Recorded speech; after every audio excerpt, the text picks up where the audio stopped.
Bonjour les cinéphiles. Dans cette vidéo, je vous présente les 20 meilleurs films d'horreur sortis depuis le début de l'année 2023. N'hésitez pas à me dire dans les commentaires ce que vous en pensez. Numéro 20. Pendant leur séjour dans une station balnéaire isolée, James et sa compagne profitent de vacances parfaites sur des plages immaculées d'un complexe hôtelier, avec un personnel exceptionnel à leur service et un magnifique soleil. Mais malheureusement, guidés par la séduisante et mystérieuse Gabi, ils s'aventurent hors du complexe hôtelier et se retrouvent dans un endroit rempli de violence, d'hédonisme et d'horreur indicible. Et donc maintenant, isolés de la réalité et liés par les lois draconiennes d'un pays étranger, ils ont des décisions difficiles à prendre, qui les garderont peut-être en vie. Numéro 19. 7 amis afro-américains partent en escapade le temps d'un week-end dans un chalet isolé. Mais malheureusement, plutôt que d'avoir l'occasion de se ressourcer et de passer du bon temps, le groupe est piégé par un tueur sadique. Ce dernier les force, dès lors, à jouer à un jeu questionnaire, dont le contenu est particulièrement raciste. Et donc maintenant, leur survie ne dépend plus à présent que de leur connaissance des stéréotypes véhiculés par les médias et la culture populaire, en particulier les films d'horreur. Numéro 18. En 1945, durant le temps des fêtes, 4 vétérans militaires se réunissent chez un ami qui peine à se remettre du suicide récent de son épouse. Mais de manière inattendue, le cocktail prévu se transforme vite en séance de spiritisme au cours de laquelle une force surnaturelle finit par faire surface. Par conséquent, le groupe devra percer les secrets cachés de chacun de ses membres et élucider le mystère entourant la présence de l'invité surprise pour qu'il ne les hante pas à jamais. Numéro 17. En avril 2020, pendant la pandémie de Covid-19, l'étudiant Parker va, avec sa meilleure amie Miri, dans la maison du lac de sa famille pour se mettre en quarantaine. Mais malheureusement, lorsqu'ils arrivent à la luxueuse et isolée maison du lac, Parker reçoit un SMS énigmatique d'un tueur. À partir de ce moment, toute la tranquillité que les deux jeunes filles recherchaient se transforme en lutte pour leur survie. Elles devront donc être courageuses et faire des choix difficiles. Numéro 16. Madison, une influenceuse des médias sociaux, profite de ses vacances en Thaïlande. Mais malgré la façade glamour qu'elle présente en ligne, la réalité de Madison est loin d'être passionnante. En effet, elle passe la plupart de son temps dans de luxueux hôtels, désirant la présence de son petit ami Ryan. C'est alors qu'elle rencontre un jeune homme apparemment sympathique, qui lui propose de lui montrer les hotspots locaux. Malheureusement, Madison ne le sait pas, mais sa nouvelle connaissance a des arrière-pensées. Ainsi commence pour elle une aventure horrible, qui mettra sa vie en jeu. Numéro 15. Bo est un être sensible qui suit une thérapie, afin d'exorciser les démons de son passé. Le célibataire qui les doit bientôt s'envoler auprès de sa mère, pour commémorer l'anniversaire de la mort de son père. Or, le jour du départ, rien ne se déroule comme prévu. Il se réveille en retard, et perd les clés de son appartement, l'obligeant à retarder son voyage. Rejoindre sa mère ne sera pas évident, et pour y arriver, Bo plonge dans des aventures incroyables, remplies de mystères et d'horreur. Numéro 14. Depuis quelque temps, Jonathan, un adolescent, s'intéresse à l'histoire d'un tueur en série, qui a tué 9 personnes l'année précédente. Mais malheureusement, ce dernier est ramené à la vie, et il retourne dans la timide ville de Mills County, où il prend pour cible l'adolescent et sa jeune sœur, le soir d'Halloween.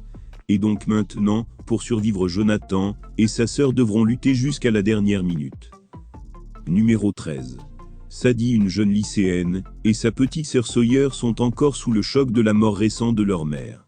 Dévastés par sa propre douleur, leur père Will, thérapeute de profession, ne leur prodigue ni le soutien ni l'affection qu'elle tente de lui réclamer. Malheureusement, lorsqu'un patient désespéré se présente à l'improviste à leur domicile, pour demander de l'aide à Will, il fait entrer avec lui une terrifiante entité, qui s'attaque aux familles, et se nourrit de leurs plus grandes souffrances. Et donc, débute une bataille effroyable au cours de laquelle Sadie et sa famille devront faire preuve d'ingéniosité et de courage, pour rester en vie. Numéro 12. Après une fausse couche, Lola perd sa foi en Dieu. Espérant la récupérer, elle se rend avec son mari Adolfo, dans un couvent où il rencontre Tin et Tina, 2 angéliques frères et sœurs de 7 ans, vers qui Lola se sent étrangement attirée. Bien qu'Adolfo ne ressent pas la même chose, il décide de les adopter. Mais malheureusement, au fil du temps, Lola commence à tomber dans une spirale de suspicion et d'obsession pour les enfants et leurs macabres jeux religieux. Et donc, c'est le début pour la famille nouvellement formée d'un cauchemar sanglant, dans lequel l'horreur est maître. Numéro 11. l'avion de la lieutenant Kate Sinclair, pilote de la Royal Air Force, est abattu en territoire ennemi, au-dessus du désert afghan, et elle trouve refuge dans un bunker soviétique abandonné. Mais malheureusement, elle ignore que le lieu est infesté de créatures effroyables, mi-humaines et mi-extraterrestres, qui se nourrissent de chair humaine. Par conséquent, elle devra se battre comme elle ne l'a jamais fait pour ne pas finir dans l'estomac de ces terribles créatures. Numéro 10. Après avoir exécuté des centaines d'exorcismes, avec succès tout au long de sa carrière longue de plusieurs décennies, le père Gabriel Amorth, l'exorciste en chef du Vatican, se rend en Espagne pour faire la lumière sur le cas particulier d'Henri, un garçon qui serait possédé par un puissant esprit impie.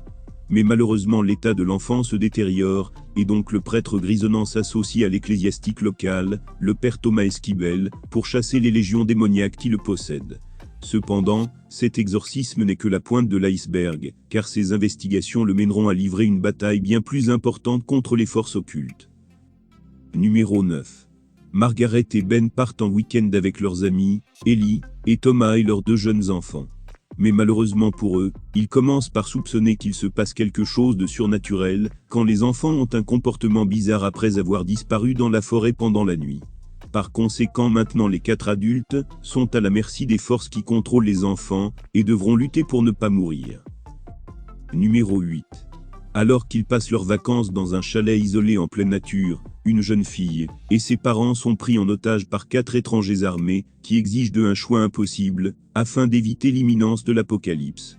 Et donc maintenant qu'ils n'ont pratiquement aucun moyen de communication avec le reste du monde, ils vont devoir prendre seuls et assumer leurs décisions. Numéro 7. En 1985, un sac de sport rempli de briques de cocaïne tombe depuis un avion dans la forêt nationale de Chattahoochee en Géorgie. Malheureusement pour les habitants de la région, un énorme ours noir en consomme, devient rapidement dépendant, et se déchaîne pour avoir plus de poudre blanche tout en se frayant un chemin sanglant jusqu'aux habitats. Par conséquent, dans les prochaines heures, cette montagne de muscles aux poils noirs, et de griffes acérées comme des rasoirs, sera le prédateur le plus dangereux du monde entier. Numéro 6. Après avoir survécu aux attaques du tueur en série connu sous le sinistre nom Ghostface, les sœurs Samantha et Tara Carpenter, et les jumeaux Chad et Mindy Meek, quittent Woodsboro et entament un nouveau chapitre de leur vie à New York. Mais malheureusement pour eux, un nouveau tueur Ghostface fait son apparition, et se met à les traquer avec l'intention de les tuer. Par conséquent, ils doivent maintenant combattre ce nouvel ennemi, qui se montre bien plus ingénieux et sadique que le précédent. Numéro 5.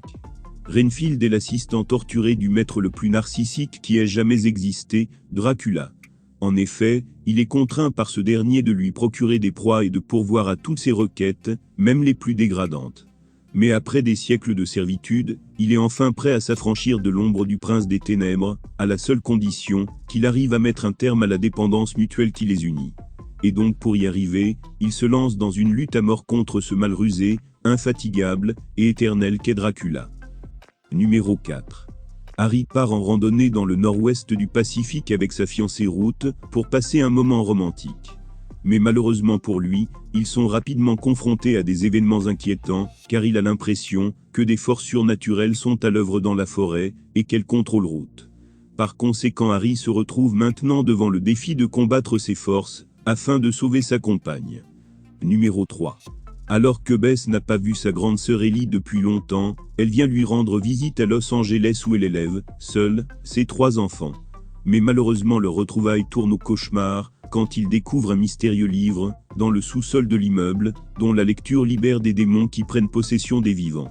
Et donc, complètement à la merci maintenant des forces du mal, la famille doit lutter de toutes ses forces pour rester entière. Numéro 2. Dans un manoir familial isolé, un groupe de riches dans la vingtaine joue à un jeu où 2 d'entre eux sont secrètement des tueurs, tandis que les autres tentent de s'échapper. Mais les choses tournent mal, quand l'un des joueurs finit par mourir, et qu'une hystérie de masse prend le dessus sur les autres. Maintenant, coupés du monde extérieur, leur vie dépend de la découverte de qui est derrière cette explosion frénétique de violence insensée et sanglante, alors que des rivalités amères éclatent et que de vieilles blessures se rouvrent. Numéro 1. Danseuse exotique dans un club, Lucia vole ses mafieux de patrons et file se planquer chez sa sœur, dans une tour d'immeuble. Mais malheureusement pour elle, l'immeuble est maudit, et très rapidement l'horreur commence par envahir les couloirs en béton du complexe d'appartements. Maintenant pour survivre elle doit mener une lutte à mort contre les forces maléfiques et les mafieux qui la pourchassent.